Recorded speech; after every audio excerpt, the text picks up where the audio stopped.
Монгол улсын эдийн засгийн голлох салбар болох уул угаан хөгжлийн их үйлсийг хөдөлмөр бүтээл, хөлс хүчээ харангүй зориулж, нэгэн зорилго, хүсэл тэмүүлэлтэйгээр хамтран ажиллаж, өнөөдрийн амжилт маргаашийн хөгжлийн үндсийг тавилдсан үе үеийн уур хачид хамт олон гишүүд дэмжигч та бүхнийг оюу толгойн орон нутгийн үйлдвэрчний эвлэлийн хороо санаачлан Өмнөг аймгийн үйлдвэрчний эвлэлийн холбоотой хамтран зохион байгуулж байгаа шинэ жилийн оюун номын үдэш Цэнгүүнд хүндэтгэлтэйгээр өрж байна.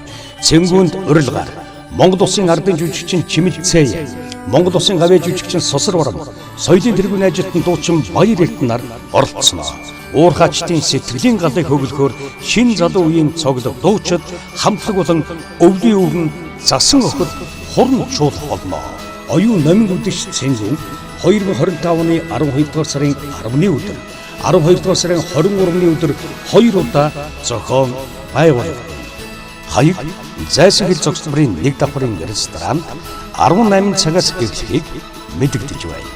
Утас 90 тэг 7 тэг тэг 79.